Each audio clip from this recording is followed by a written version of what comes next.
నమస్తే అండి, welcome to Praveen tech tips. ఇవాళ వీడియో వచ్చేస్తాయి టెక్ న్యూస్. చిన్న రిక్వెస్ట్, ఛానల్ సబ్స్క్రైబ్ చేసుకుంటే బెల్ ప్రెజెంట్ లేటెస్ట్ అప్డేట్స్ కోసం. సో ఫస్ట్ చూసుకుంటే లెనోవో నుంచి అన్నమాట. సో లెనోవో వాళ్ళు అయితే హింట్స్ ఇస్తారు అంటే అప్కమింగ్ రోజుల్లో ఒక 1 వీక్ లోపల ఇది రివీల్ అయ్యే అవకాశం ఏంటంటే లెనోవో వాళ్ళది రొటేటబుల్ ల్యాప్టాప్ డిస్ప్లే అనమాట.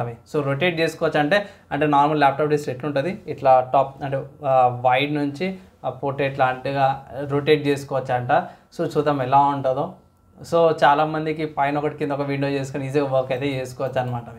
నెక్స్ట్ కూడా టెక్నో పోవా నుంచి. సో టెక్నో పోవా స్లిమ్ 5G స్మార్ట్ ఫోన్ అయితే సెప్టెంబర్ 4th అన్వీల్ అవుతుంది. మధ్యాహ్నం 12 గంటలకు అన్వీల్ అవుతుంది అనేసి అయితే కొంచెం ఇన్ఫర్మేషన్ అయితే బయటపడ్డది అన్నమాట. అండ్ నెక్స్ట్ చూసుకుంటే గూగుల్ వాళ్ళు అలర్ట్స్ వస్తున్నాయి చాలామందికి, ఇది పేటిఎం వాళ్ళది యూపీఐ ఆపేస్తారు అనేసి. సో దానికి నేను చాలామంది చెక్ చేసిన, చాలామంది యూట్యూబర్స్ కూడా దీనికి సంబంధించి ఇన్ఫర్మేషన్ ఇచ్చారు. సో వన్స్ అగైన్ నేను ఇంకొంచెం డెప్త్కి వెళితే పేటిఎం వాళ్ళది ఓల్డ్ ఐడి @పేటిఎం అనేది అయితే హ్యాండిల్ ఉందో అది చేంజ్ అవుతుంది, దానివల్ల చేంజెస్ చేయమనేసి అంటారు. సో ఇప్పుడు ఏమవుతుందంటే లైక్ పేటిఎంకి బదులు @PTHDFC లేకపోతే @PT PTAxis PT SBI అనే ఎక్స్టెన్షన్తో పాటు కూడా వచ్చే అవకాశం ఉందని చెప్తుంటారు. సో ఇది NPCI వాళ్ళ కొత్త రూల్స్ కొత్త చేంజెస్ వల్ల చేస్తున్నాం అనేసి అయితే అంటారు. సో 31st ఆగస్ట్ నుంచి చేంజెస్ అయితే చేసుకోవచ్చు. సో గూగుల్ వాళ్ళ ప్రాబ్లం ఏం లేదనేసి అయితే కొన్ని అప్డేట్ అయితే వచ్చిందనమాట నాకు. నెక్స్ట్ చూసుకుంటే జియో వాళ్ళ నుంచి అన్నమాట. సో జియో వాళ్ళది స్మార్ట్ ఫ్రేమ్స్ అయితే తీసుకొచ్చారు. సో దుమ్ము దులిపేటట్టున్నారు. సో దీంట్లో ప్రస్తుతానికైతే అఫీషియల్ జియో వాళ్ళ వెబ్సైట్లకి రిజిస్టర్ చేసుకోవచ్చు.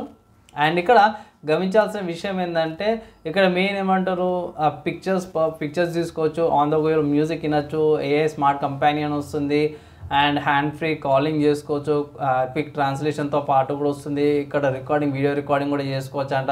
బాగుంది, ఫీచర్స్ అయితే బాగున్నాయి. ప్రైస్ విషయం గురించి వీటి గురించి అయితే ఏం లేదు, రిజిస్ట్రేషన్ అయితే చేసుకోమని అయితే ఒక అప్డేట్ అయితే వచ్చిందనమాట. నెక్స్ట్ సాఫ్ట్వేర్స్కి సంబంధించి న్యూస్ చూసుకుంటే మాత్రమే బ్రేవ్ బ్రౌజర్ ఉంది, దాని అప్డేట్ వచ్చింది. ఇక్కడ 1.81.137 అప్డేట్ వచ్చేసింది అన్నమాట బ్రేవ్ బ్రౌజర్ది. నెక్స్ట్ ఇంకో సాఫ్ట్వేర్కి సంబంధించిన అప్డేట్ చూసుకుంటే మాత్రం ఎన్విడియా వాళ్ళ యాప్ నుంచి అనమాట. సో ఎన్విడియా వాళ్ళ కంట్రోల్ ప్యానల్ గురించి అయితే మనకు అందరూ తెలిసింది. మెల్లమెల్లగా అది కంట్రోల్ ప్యానల్కి షిఫ్ట్ అయిపోతున్నారు. త్వరలో కంట్రోల్ ప్యానల్ని రీప్లేస్ చేయబోతుంది ఎన్విడియా యాప్ అనేసి అయితే అంటారు. సో దీంట్లో మేజర్గా ఏదైతే ఉందో కంట్రోల్ ప్యానల్కి సంబంధించిన కొన్ని డిస్ప్లే సెట్టింగ్స్ అనేవి అయితే ఉన్నాయో దీంట్లో కూడా యాడప్ అయిపోతున్నాయి అన్నమాట. సో మెల్లమెల్లగా ట్రాన్సిషన్ అయిపోతున్నారు. Like 3D settings, multi monitor support, usable features and notebook enhancements ఇవేవైతే ఉన్నాయో కంట్రోల్ ప్యానల్ నుంచి ఇది కొత్త సెట్టింగ్స్ దానికి మైగ్రేట్ అవుతున్నాయి అన్నమాట. సో మెల్లమెల్ల దీన్ని ఆపేస్తుండొచ్చు ఎన్విడియా వాళ్ళు.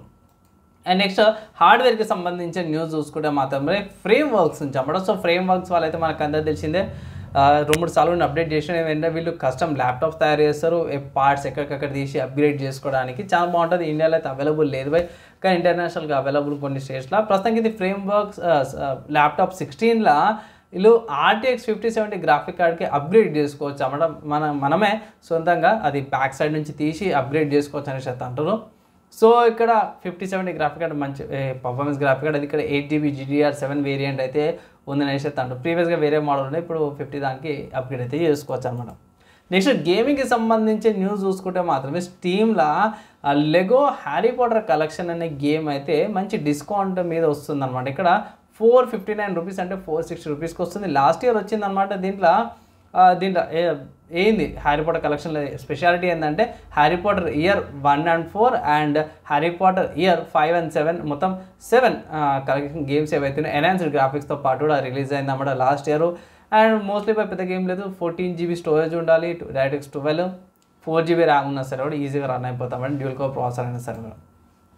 నెక్స్ట్ ఇంకో గేమ్ న్యూస్ చూసుకుంటే పోకీమాన్ గో నుంచి అనమాట. సో మొబైల్లో ఆడొచ్చేది. సో ఈ గేమ్లో community day, special community day అనేసి అయితే స్టార్ట్ అవబోతుంది. ఈవెన్ నేను రికార్డింగ్ చేసిన టైంకల్లా 2 గంటలకు స్టార్ట్ అయిపోతుంది. సో ఈ గేమ్ ఒకవేళ ఆడితే గిట్లా దీంట్లో రుకిడి అనే పిట్టే ఉంటుంది, చిన్న పిట్టే పోకీమాన్. దానికి ఇవాళ స్పెసిఫిక్గా సాయంత్రం 5 లోపల అప్గ్రేడ్ చేస్తే ఇట్లా ఎయిర్ కటర్ అనే స్పెషల్ అటాక్ ఏదైతే ఉందో నేర్చుకుంటుంది అన్నమాట ఇవాల్వ్ చేసినప్పుడు. సో అది ఈవెంట్ ఉంది బై. అండ్ ఒకవేళ ఇట్లా ఈ ఈవెంట్ మీరు పార్టిసిపేట్ చేయకపోతే డిసెంబర్లో సపరేట్గా 2 రోజులు పెడతారు. అప్పుడు మీరు అవి ఏమంటారు ఇవాల్వ్ చేసుకోవచ్చు. అప్పుడు ఆ అటాక్ వస్తుంది అన్నమాట. సో చూడండి, ఒకవేళ పోకేమాన్ గేమ్ ఆడేటోళ్ళు ఉంటాయి ఇట్లా మీ ఐడీస్ ఉంటే పెట్టండి, నేను కూడా పోకేమాన్ గేమ్ ఆడతామండి. అండ్ ఇవి ఇవాళ tech news, game news, software and హార్డ్వేర్కి సంబంధించిన న్యూస్లో అన్నమాట. నచ్చింది, మంచి అనిపించింది లైక్ అండ్ షేర్ చేయండి. నెక్స్ట్ వీడియోలో కలుసుకుందాం.